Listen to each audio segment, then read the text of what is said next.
Ladies and gentlemen, welcome to I'm Not Repeating Myself podcast. I'm your host, Mike, and I hope you heard what I said the first time because I'm not repeating myself. Glad everybody could be with me on this good Monday. Please make sure you subscribe to me on Apple, SoundCloud, Spotify, and of course on YouTube. I'm on TikTok at I'm Not Repeating Myself Pod, and I'm also on Instagram at I'm Not Repeating Myself Pod. Hope everybody had a good weekend. I know I definitely did. Had a pretty eventful week, man. Had a lot of shit to talk about. And of course, the number one thing on everybody's docket was the Sean Combs Reckoning doc on Netflix. That definitely was across everybody's TL and news outlets and everything. So I'm definitely here to talk about that because I got some shit to say about it. Got some shit to say about it, man. So we're gonna go ahead and jump right into this. So there was a doc that dropped, Sean Combs The Reckoning, that dropped on Netflix, of course, executive produced by 50 Cent. You know, he was heavily promoting it. And it's a four-part docu-series. Yes, it is 4 episodes. And you know, it's so crazy because I didn't have Netflix. I didn't want to get Netflix, but I said, go ahead, let me go ahead and make this account, man. So I don't plan on being there long. Of course, especially after this new news, but I'm gonna talk about it later. But just off rip, because you know, my opinion of Sean Combs is already is what it is, especially after seeing that Cassie video. We all know he got, you know, convicted. He was facing some RICO charges that could put him in jail for life, but he ended up getting a sentence for prostitution, and you know, because he was facing sex trafficking and you know all this other racketeering and all this other stuff with Bad Boy Entertainment. But he ended up only being found guilty for transportation of prostitutes and stuff like that. But my overall take from this doc is, number one, I'm not surprised with what I seen. Some of it is, you know, some new information, but a bulk of it is some of what I've heard since I was a kid, you know, of course, as gradually as I've gotten older as well. Off the rip, his come up. His come up, of course, he came up in Mount Vernon. You know, his father was killed at a very young age. You know, his mother pretty much was the one who raised him. You know, she was also in the streets as well. Now, one thing I always heard is that, you know, Diddy, he came up in the streets, street dude and all that. I didn't take that. I didn't get that from this doc. To me, it seems like somebody who was from the hood, but he's not of hood character or build. He was just somebody who was in the environment. You know, from off jump, it seemed like a guy who always yearned for attention. He always yearned. You got to remember, his mother was in the street. She was doing what she was, you know, doing. Make sure she was take care of the household because his father, you know, unfortunately, he lost his life, so he never really got to know his father. But it's like he kind of was like the makeup of Naaman from The Wire, except that he it seemed outside of that relationship that Naaman had with, if you're familiar with The Wire, Naaman and his mom, they really didn't get along. She wanted him to be in the streets, you know, very terrible. It was kind of opposite with Sean and his mother. You could tell they kind of had like a closer relationship. Of course, you know, you got the typical kid parent dynamic, you know, getting disciplined, stuff like that. But it seemed like he had that close relationship with his mother. You know, years later when they flash forward talking about how she was in, you know, she worked multiple different jobs and how she was in the streets. But one thing that stood out is that ties in her being in the streets is, you know, people who was around her, you know, she would have people in with her, she drive it around, stop the car, I'll be right back, go, you know, the typical shit that you do when you in the street, shit like that. But Sean always yearned for attention. He always yearned for attention from a young child. He always yearned for attention. And there was nothing that he wasn't going to do to get it. And that's why I say when people try to attach him to the streets, he wasn't a street dude. Like I never he was just a guy who came up in the streets, but he didn't have that. He wasn't on the block. He wasn't, you know, this guy who people feared. You know, most dudes in the streets, they have this, you know, most people feared him. Nah, it wasn't of that. He just came up in them circumstances. And you know, his come up, you know, him wanting to dance and you know, be in different videos and stuff like that. And as you could tell throughout watching this doc, especially on the first episode, that's what he always wanted to do. He just wanted the light. I think that was a guy who yearned for attention more than money. When I look at this doc, I see a guy that yearned for attention way more than he wanted the money. I think the money was just, that came with it. But if he could get that attention, he would do anything that he could to get it. And his dynamic with women, and this is throughout the duration of the timeline as well. He knew that he couldn't get a certain level of women that was attached to certain people at the time, whether it be Eric Sermon, Al B. Shore, like off rip when they was talking about him in the Kim Porter story, right? Him and Kim Porter, he sees Kim Porter at the front, always in her face, always in her face. But what this dude would do is, this guy would attach himself to the niggas in order to get the girl, because he knew at the level that he was at, he could not get her. He couldn't get her. And that speaks to also his character. Like always putting himself first and not giving a fuck about nobody else and who toes he's stepping on to get to that point. Let's talk about the City College disaster. Him throwing the party with Heavy D, which catapulted him into stardom because it was a big, big story. Him and Heavy D throw this celebrity basketball game at this City College in New York. Can't remember the exact name of the college. 9 people ended up dying because people was trying to get in and they didn't have heavy security. They didn't have a lot of police presence. People was getting trampled on and all this other stuff. It became a big thing. He didn't end up being held liable for it, but he had this big news conference that surrounded like, my job was to just bring an event to my community, to my culture and all this other stuff. So that really put the spotlight on him. Andre Harrell gave him his big jump, his big startup, gave him an opportunity at Uptown Records.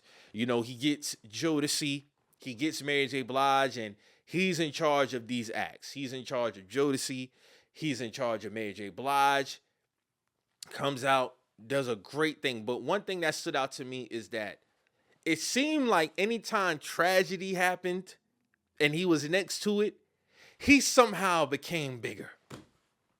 He somehow became big because the first pillar was that city college disaster where 9 people lost their lives because it wasn't handled properly. So then again, Andre Harrell, he gives him an intern at Uptown. He gets these acts. He has these acts with Jodeci, Mary J. Blige, blow up, do they thing. Time goes on. Andre Harrell and Diddy, they ended up kind of like, butting heads. So what does Andre Harrell do? He fires Diddy. Diddy then, he forms his own Bad Boy Entertainment. And this is where Biggie gets inserted to it because now he's tired of I wouldn't say tired, but he wanted to do something new. He wanted a new feel. And that feel was rap. He wanted to get more in tune with the rap side, something hardcore, all this other shit.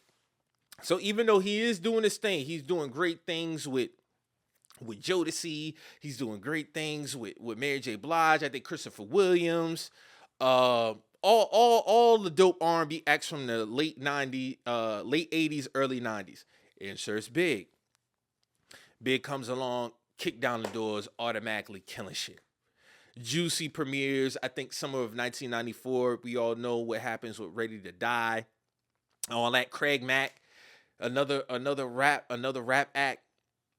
And going back to how, selfish and only caring about himself and wanting to be in the spotlight, right? All that plays into a factor why, he was in the music videos, even though he wasn't the talent. Like looking at this, like he really didn't have a talent. Now looking at from the early clips and when he was dancing in videos, it looked like he could have been a dope dancer. It looked like he could have been a very, very dope dancer if he would have stuck with dancing. But outside of like composing music, rapping skills, all that, he didn't have none of that. His talent was having an ear for talent, an ear for music. I'll give him that. But as far as putting shit together and all this other stuff, nah, because he wasn't really a producer like that. He was an executive producer. Executive producer pretty much oversees the process, puts everything into place and all that. But he never really was a guy putting the beats together, but he knew how to basically compose, put some shit together. His idea of sampling, rap with the R&B samples, he kind of got that from Lucy B, which they point out in the first episode as well. So that's how you get the Juicy Records and, One More Chance and all that. Out the gates killing shit. But the thing that stood out to me, the whole Craig Mack situation was sad because his ex-wife was on there as well. She spoke about how even though Craig Mack, he was getting Grammy nominated and Flavor in Your Ear was killing, this motherfucker was broke. This man was broke, bro. And it's going to be continuous throughout this as my breakdown. Craig Mack wasn't getting a dime. Now, I always used to hear rumors about how Craig Mack, he was down bad. But actually, in real time, his wife tells a story about how, she had to get money from her father to pay the bills. But they going to parties and performing and doing all this other shit. She had to go to her father to get money in order to pay the bills.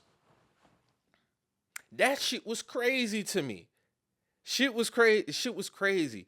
But this guy was just always enamored with getting more exposure. Whatever he could do to get more, that's what, even if it was at the expense of his artists.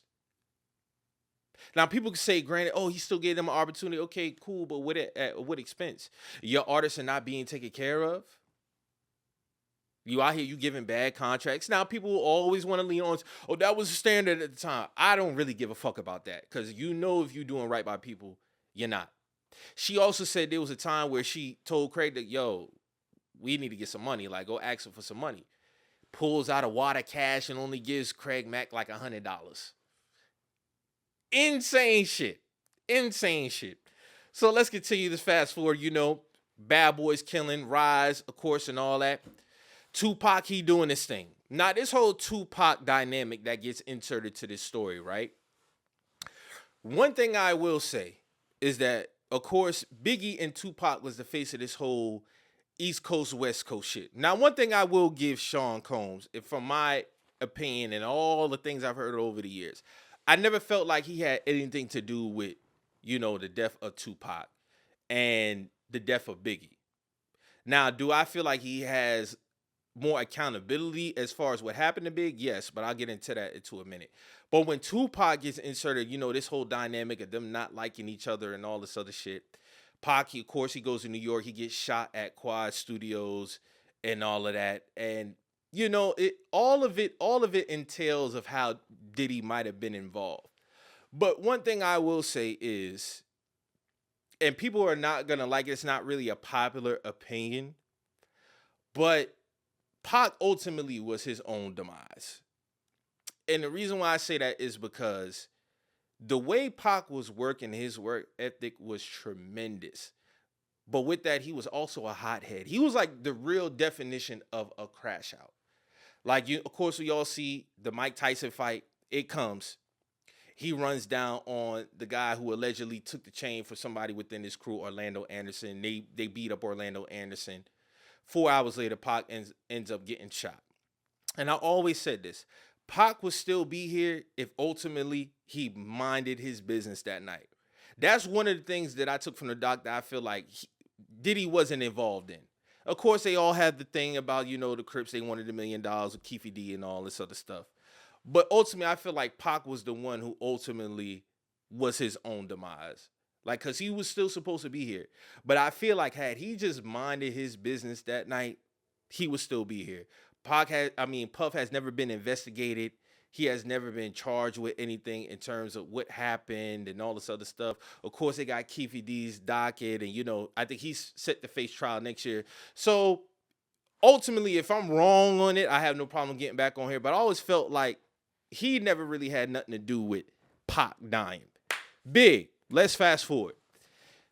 After Pac dies, the tension is high. You, as the leader and the executive of Bad Boy, everything, you had the final say. You should have never carried your ass and took your number one artist under Bad Boy over to Cali in 97. That should have never happened. But what happened with that is what? Ego.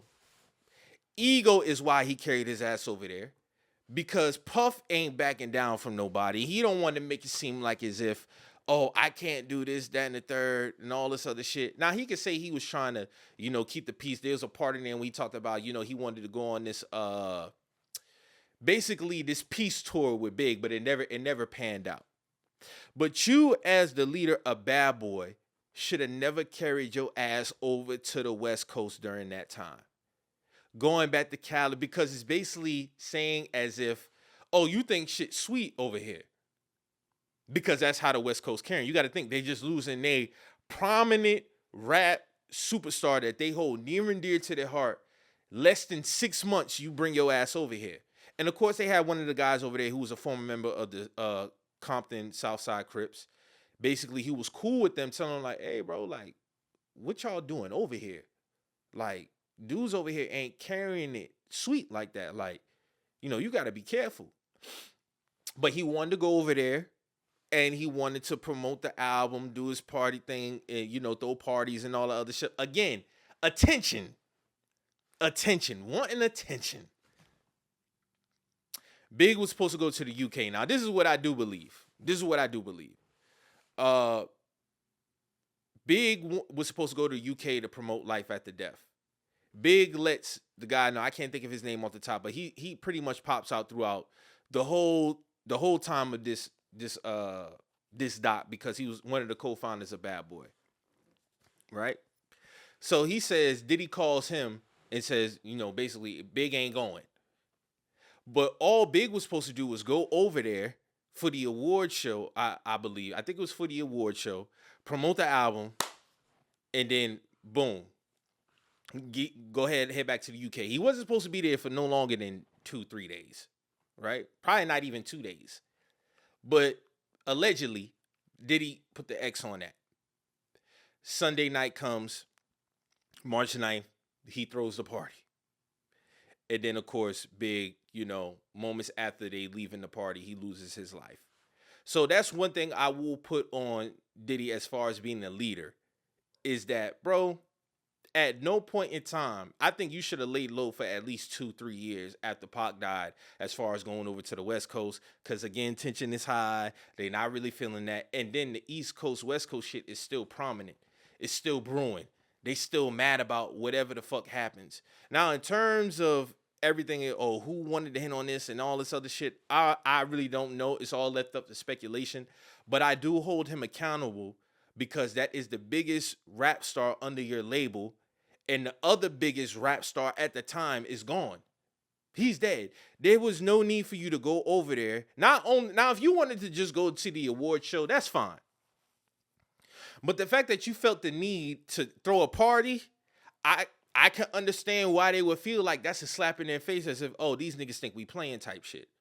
So I do want to hold them accountable for that. Now, the whole funeral arrangement thing, there was a guy who's the brother, and I can't remember his name. Let me see if I can pull this up, because there was a source that spoke to Loren LaRosa off of Breakfast Club, and he claims like the accusations that Diddy made, that his brother made in the doc about him using Biggie's royalties to basically fund the funeral wasn't true, which I think would be crazy regardless. But he spoke on behalf of Valletta Wallace too, because Valletta Wallace oversaw everything as far as royalties that came in monthly up until her death, when I think she passed away, I think last year or a few years ago. So to think that they wouldn't catch that, basically what he's saying would be crazy. But people are still leaving that left up to speculation as well. They don't believe that. I believe that, that didn't happen as well. Like, that, to me, that's kind of insane. So that's one thing I'm like, nah, I don't believe that he used Biggie's. And I feel like Miss Valletta Wallace, she would have caught that as well, especially in real time. I don't feel like that's something that would have went over her eyes in terms of not being paid for. But allegedly, the guy says that Bad Boy, him and Bad Boy in collaboration with Sean, they took care of all the funds and took care of everything in terms of that. The whole blow up after that, again, tragedy happens, he blows up. He gets more attention. Continue to doing this thing. And at that time, he was hot. And then, of course, him getting Mace. because Mace was hot as fish grease. He's not really spoken about too much in this doc, but just in terms of the timeline, the roster that he was constructing, he had Total at the time. He still had, 112. He had Mace. So he pretty much was, doing his thing. Mace leaves. So then we fast forward, we got the whole making the band era. Making the band, you got Day 26, Danny the Kane. Aubrey O'Day, my heart goes out to Aubrey O'Day because I do feel like she suffered a lot. She suffered a lot in dealing with Puff. And then just from seeing it, like, he's just 100% straight up an asshole. Straight up an asshole. So the whole making the band thing, all of them talking about the contracts they got. One of the members said specifically that, they got a contract that was about this thick. She took it to a lawyer, and her lawyer straight up told her, hey, listen, this contract offers you fame, not too much of fortune. You chase it fame and fortune, but this contract just offers fame. Again, going back to not taking care of your artists. Because at the end of the day, he don't really got the talent like that.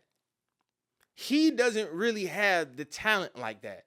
So everything that transpired with his artists, of them having the same type of story of not being paid, not being compensated, all of it makes sense.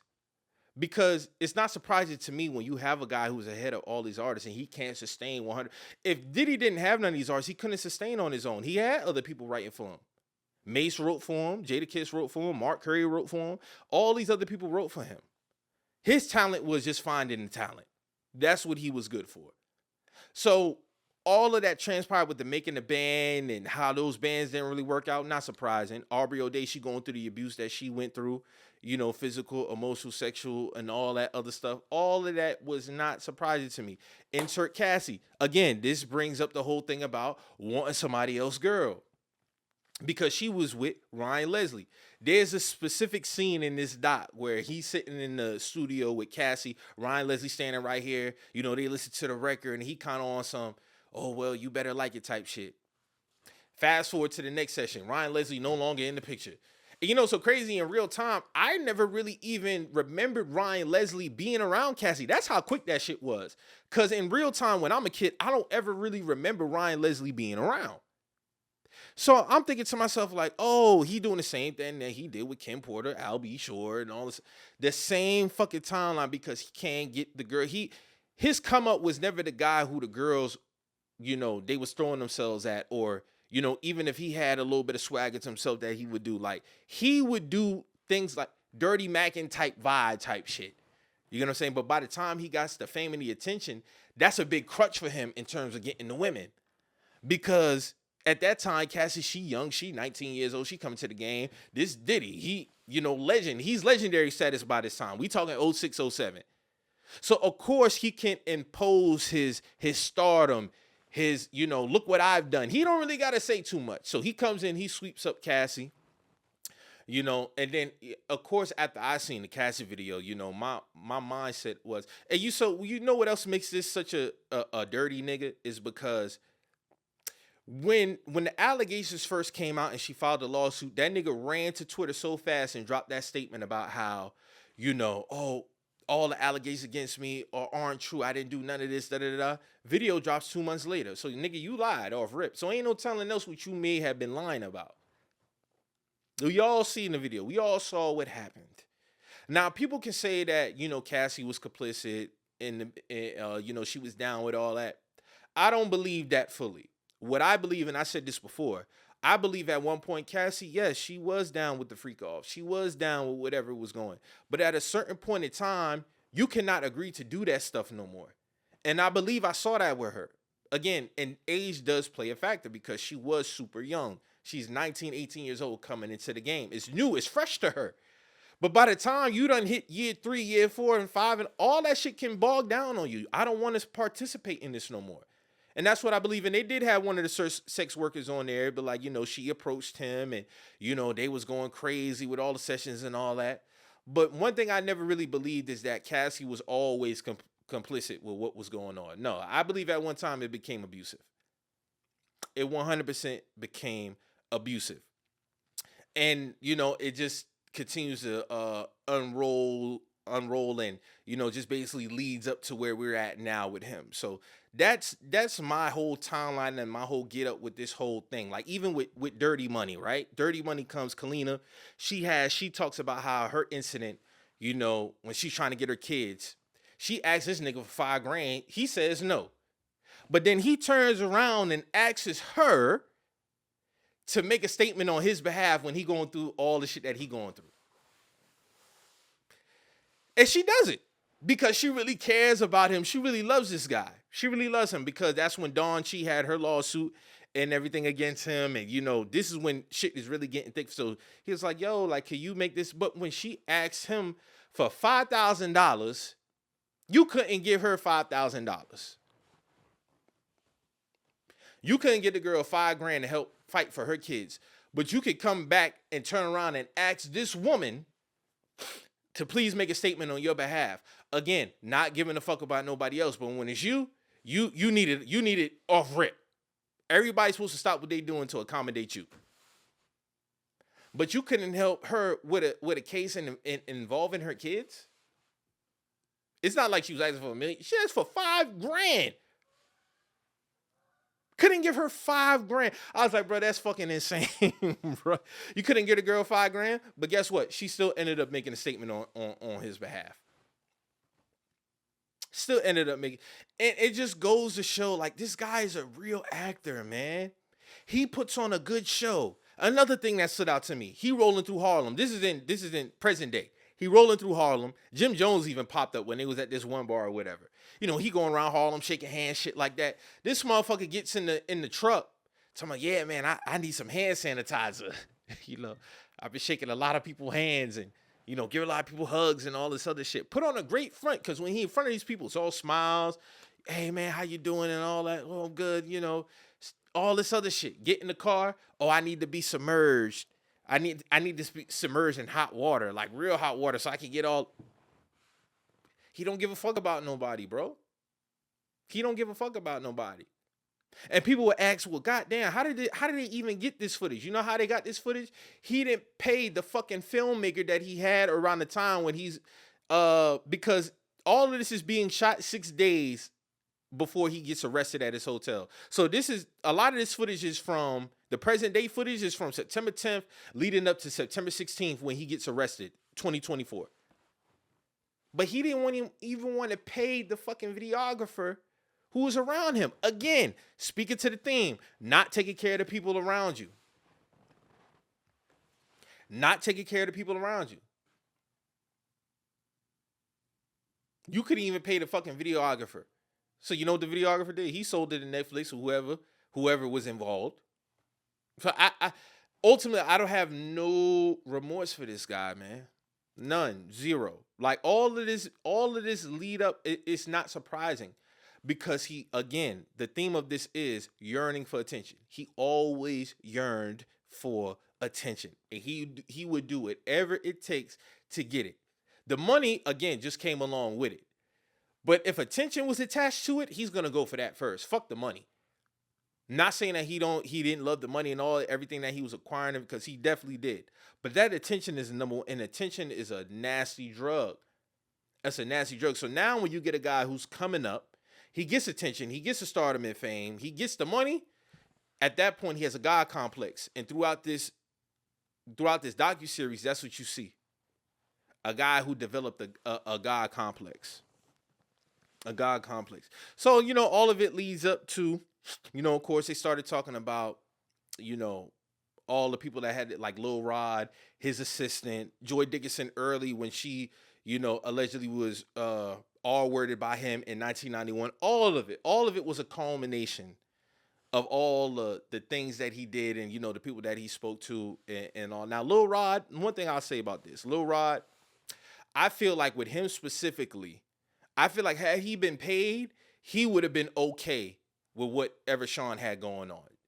Because his story is just, and I looked into that one situation that he talked about where allegedly this guy, him and his son Justin go into this bathroom and shots ran off.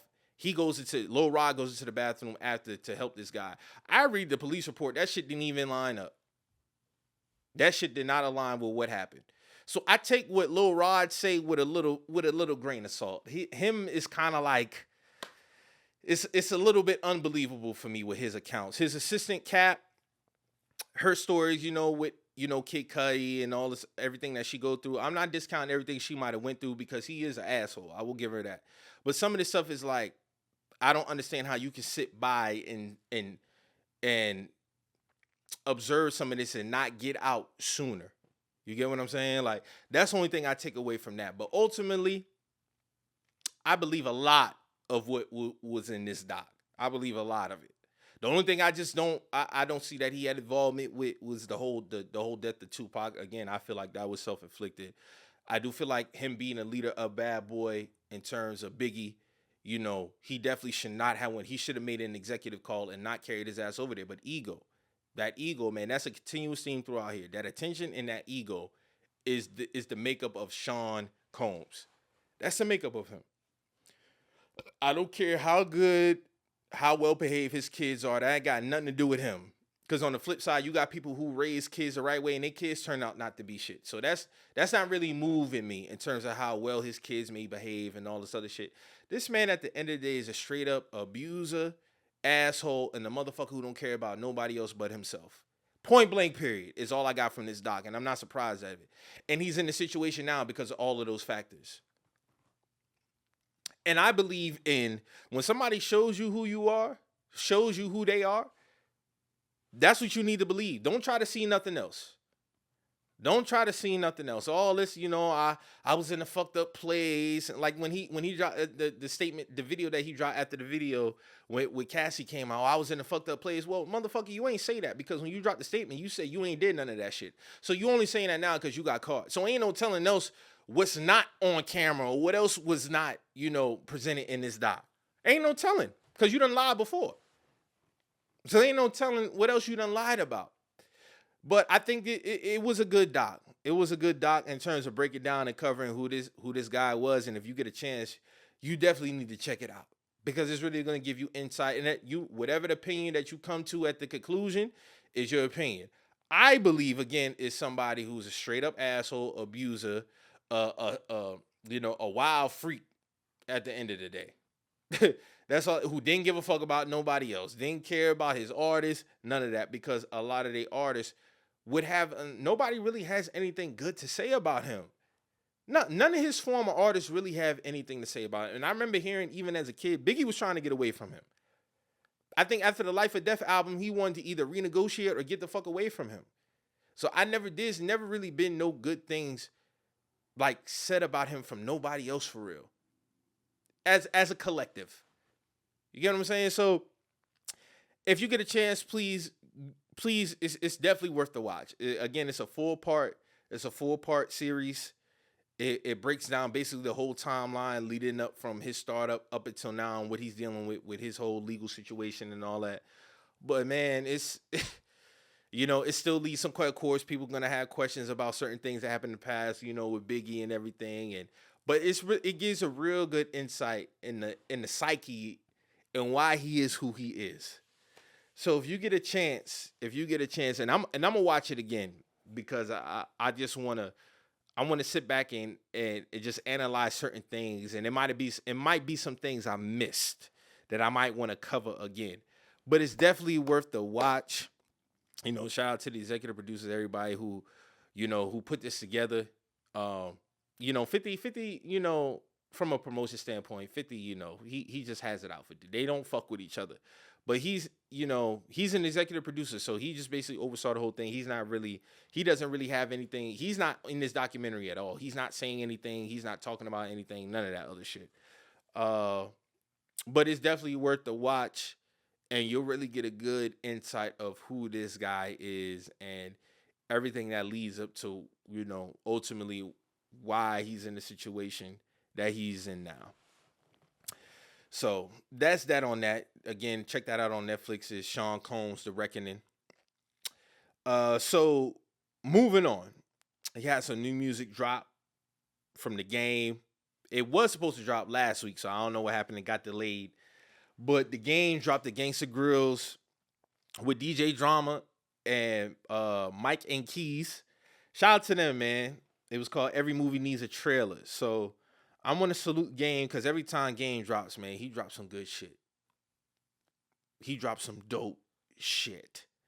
And this is another if I when I look at the Game's discography, he don't got not one bad project. So salute to him and Game, salute to him and DJ Drama, Mike and Keys coming together, put together this project. I like the concept. I like the way the intro off rip, Silver Lining, dope. Caviar, Caviar and Cartier, Can I, Chrome Hearts, America's Nightmare, Clown Emojis, Good Enough, Quarter Zips and Matcha, Rotation, The Coast Guard, Head of State, The Assassination of Candace Owens, Left Out, Blood Tears, So Contagious, Just Like Me, Scheme, and Living. This is an 18-track album, 56 minutes, about an hour. But this is a dope project, man. Dope project. If I had to give it a rating, I give it a solid, 7.5, 8 out of 10. Chrome Hearts is my favorite track on this album. I love Can I and Chrome Hearts. I love both of those. America's Nightmare is dope. Rotation with Jeremiah, that's a dope. The Coast Guard is another dope track on here. But salute to the Game, man. Salute to the Game. Of course, outside the antics, I can never say that this nigga don't deliver on the album, man. This was a dope project. And him and DJ Drama coming together. I'm surprised they really haven't done a Gangsta Girls in the past, but this is the first time for anything. So I want to salute the DJ Drama and the Game for putting together this dope project because I really fuck with it. Again, off the rip with Silver Lining, I love the intro. It really sets the theme up into this. I love Chrome Hearts. I love Can I. They did a dope job on this shit, man. So again, salute to the Game for putting together a dope project, man. And of course, if he wants to drop again, I'll be all ears for that as well. So, moving on. Get into some sports shit, right? Lane fucking Kiffin. Lane Kiffin is leaving Ole Miss, and who will be coaching at LSU. Yo, this guy here, right? Lane Kiffin is the only coach that I can think about in my lifetime who will be rewarded for his failures at every step.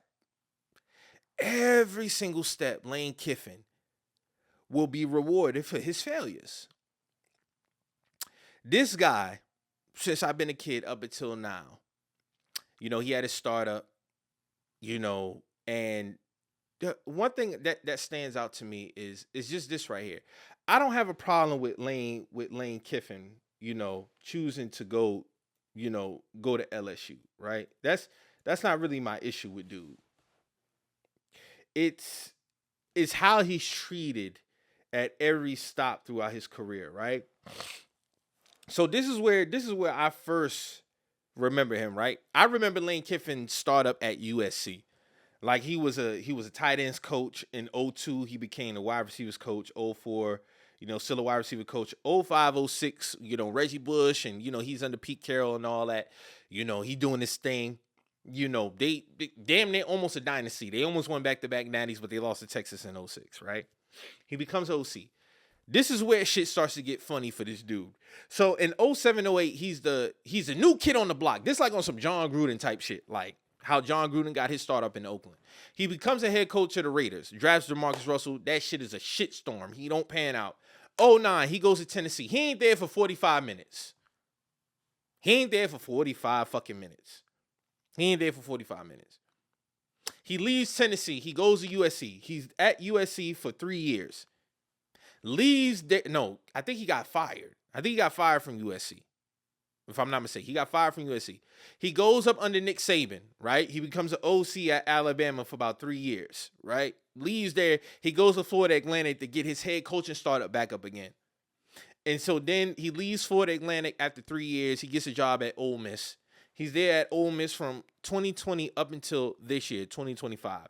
And now he gets a coaching job at LSU. Yo, this guy here he hasn't won at either step. He's never won anything. I seen a breakdown for LSU. And granted, LSU, they're supposed to do this because this is their new head coach. This is what they're supposed to do. They're supposed to dress it up. So they're naming all his accolades. I even seen under one of the accolades, that bitch said, a mentor for 4 Heisman winners. Be the fuck for real. Where the national championships at? He ain't got none of them. What did he do at the pro level? Nothing. This guy has done nothing. This is not to say he's not a good coach. He's a good coach. He's not a great coach. In my opinion, he's not a great coach. Because for as long and all the opportunities as he's had at top programs, by the way, he's never delivered a championship. He's never done that. And he's always leaving. He delivered Ole Miss one of their best years. 11 wins. For sure going to be in the playoffs. You leave. To go to LSU. Now, in my opinion, do I think he's going to win at LSU? No. I think he's going to have a couple of 9-win seasons. Throw in an 11-win season. And then he's going to leave again for the next shit. Probably an NFL job. And what's going to happen is he's going to go to the NFL, most likely. Fail there. And then bring his funky ass right back to college football. That's what he's going to do. That's how he does. Now, I remember he had the little back and forth with the little reporter. Like, you can't turn a hoe into a housewife. But, bro, he be getting passed around. Now, professionally in that setting, I wouldn't have said that as a reporter. But I understand what he's saying. Like, bro, he's been passed around throughout his whole career. And he has nothing to show for it. He's not winning no championships at no step of the way. He's better off as an OC, in my opinion. I never looked at Lane as really that hot commodity as a coach like that, but he gets treated as such, and I don't understand it. What's about it? What is it about this guy? I'm not really understanding it. Now, LSU, then, the LSU, they fans, they could be excited. They supposed to. LSU fans, I don't really got no support for them. You're supposed to ride for your guy. Because he's the new toy on the block. This probably y'all most, from a name standpoint, because his name holds value for whatever reason. But his name holds value. So this is a big splash hire for y'all. But I just see him doing the same thing to y'all that he's done to every other school and pro team that he's been. I just don't get it. He's better off served as an OC, in my opinion. And people gonna say he's gonna have all his recruits come there and all that. I don't care. I still don't think it's gonna translate to any fucking wins as far as the national championship. Now, do I think he'll make a playoff appearance with LSU? Yeah, of course. But win a championship? No. And if he does, okay, cool. I'll get back on here and say congratulations. But I'm well within my rights to say what I'm saying because it's damn near almost what we looking at. His first head coaching job was 2007 with the Raiders. And then he went to Tennessee, he went to USC, OC, Alabama, Florida Atlantic, Ole Miss. So we damn near almost 20 years until him as his starting point as a head coach.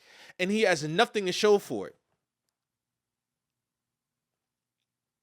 He has nothing to show for it. But we supposed to sit up here and prop this guy up and basically prop him up and baby him. No.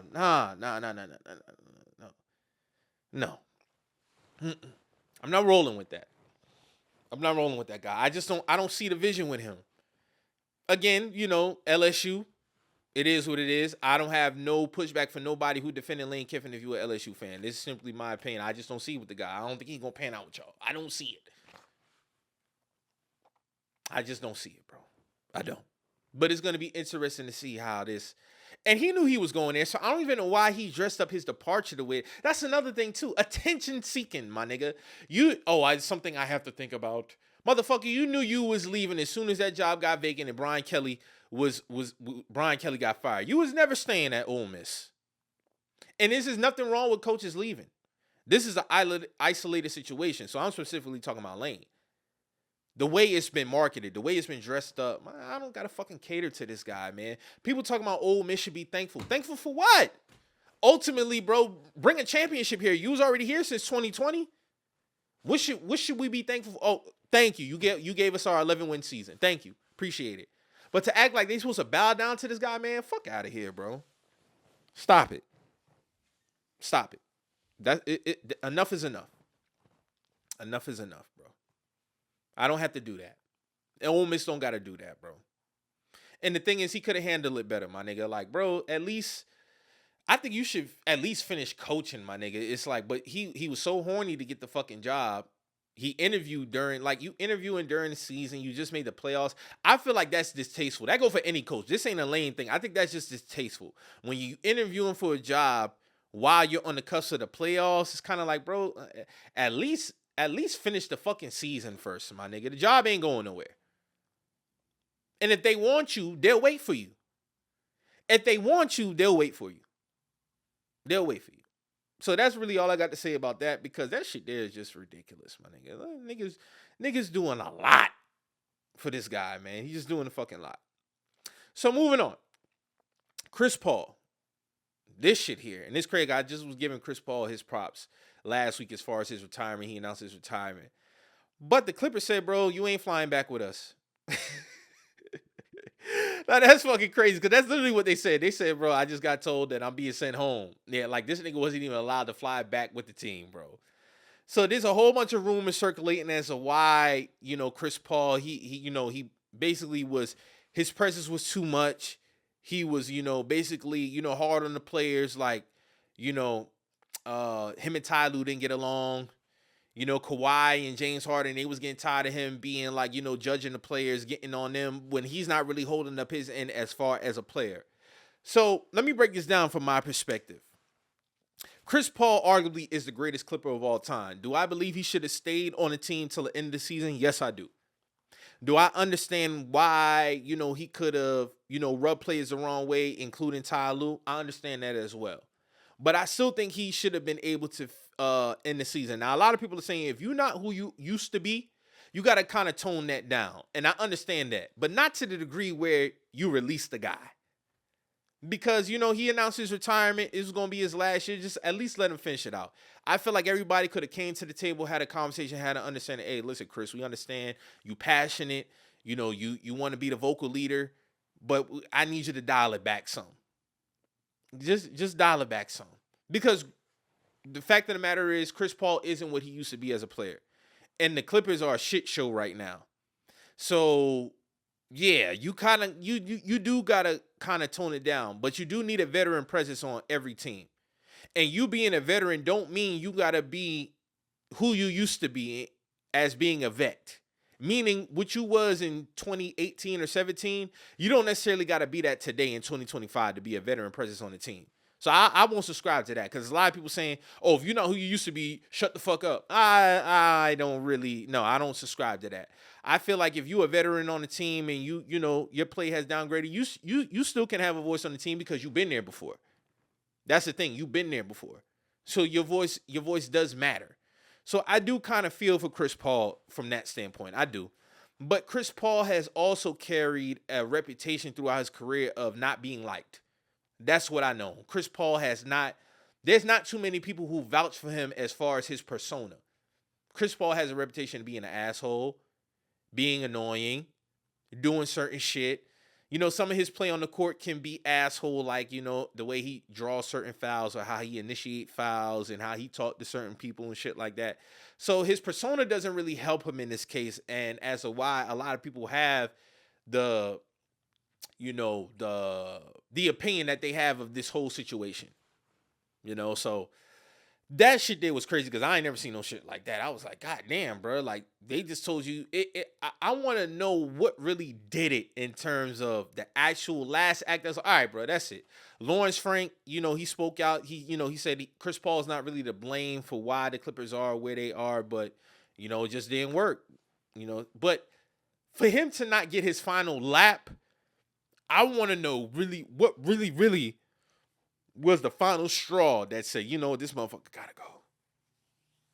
He gotta go. We can't do this shit no more. We cannot do this shit no more, bro. Like, this shit here is just insane. Like, but hey, CB3, he's a free agent. I don't know if a team is gonna pick him up, and even if he does get picked up by a team, I don't feel like it's gonna be the team that he wants to be on, because he did say he's scarred by it all. He's scarred by it. And, Blake Griffin, he spoke out to, I feel a little bit more for Chris Paul than I do Blake Griffin in terms of, their tenures with the Clippers. I feel like Chris Paul was more impactful, more so than Blake Griffin. More so for the fact that Blake Griffin, he was a number one overall pick for the Clippers. I don't really feel like, Blake Griffin, he had a good career. but I don't really feel he lived up to the whole number one overall pick, especially his turn with the Clippers. Now, when he went to Detroit, he was balling with Detroit. I will say that. I won't take that away from Blake. Blake was balling with Detroit, but he didn't really fulfill, I feel like, his expectations with the Clippers. Chris Paul, of course, he was traded there. He got some playoff moments, and stuff like that. Ultimately he was able to reach the finals without the Clippers. He did with the Suns. But them playoff blunders, man. Them playoff blunders, it left a stain with the Clipper fan base and, probably with the organization as far as not holding up their end. You get what I'm saying? Because the Clippers, they were projected to at least reach a final during his tenure there. Like that 2011, 2016 window, because he got traded 2017 offseason to the Rockets. And I feel like that was his best opportunity at a championship. That didn't work out. But in terms of Blake Griffin and Chris Paul, yeah, they are probably 1-2 the best Clippers players that ever put on that uniform. And, Blake didn't end up going out with the Clippers. He ended up going out with the Nets, I think, or the Celtics, one of the two. But that whole relationship, it just, it speaks to, other instances where it didn't go like that. Carmelo with Denver. You get what I'm saying? That didn't really go how it was supposed to go. So ultimately, I'm interested to see how Chris Paul ends his career. If he ends it on a team, he might have to just, retire as a free agent, which would be crazy. But I do feel like the Clippers should at least let him stay on the team and, just give him a lesser role.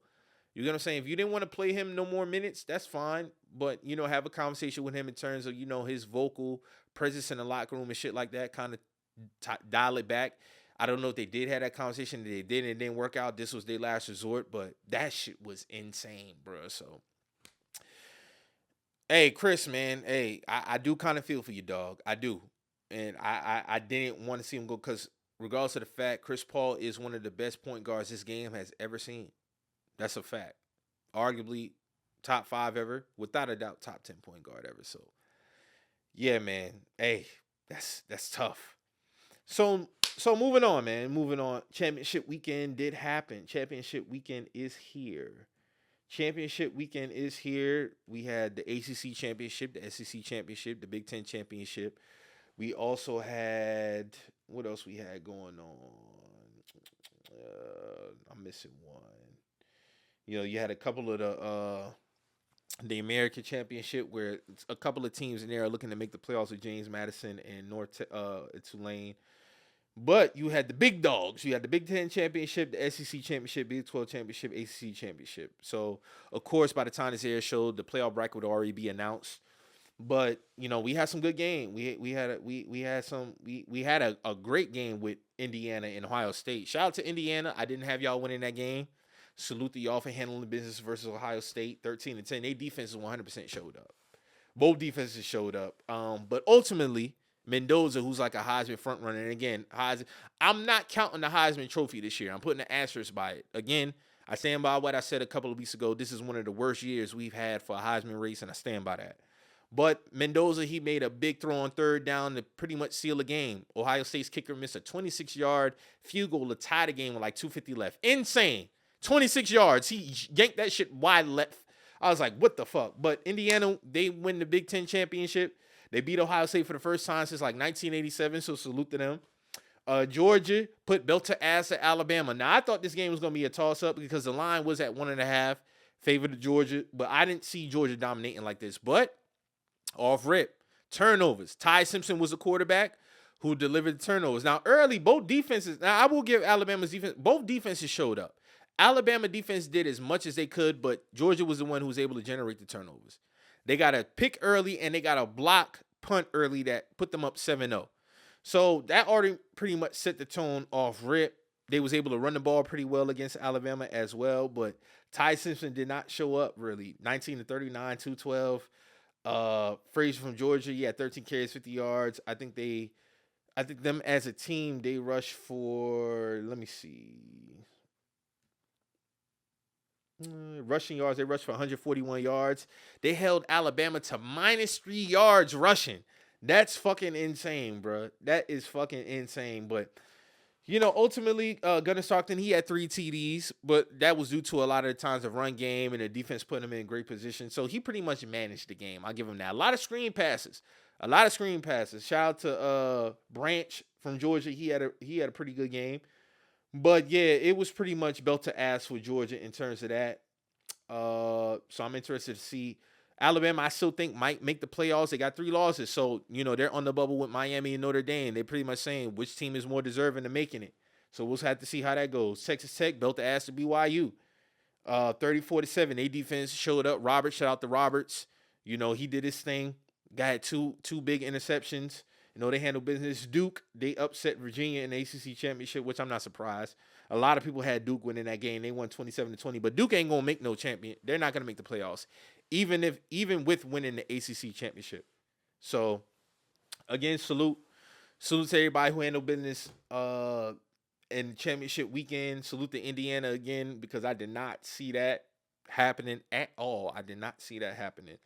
So I'm interested to see how this playoff bracket is going to break down, and so I can get my insight, get my opinion on who I think is going to win it. Now, at the start of the season, I had Ohio State repeating, and I still think Ohio State will repeat as champions in this game. So, in this playoff season, excuse me. So I still think Ohio State will repeat, but we all have to see how the shit is going to pan out. So.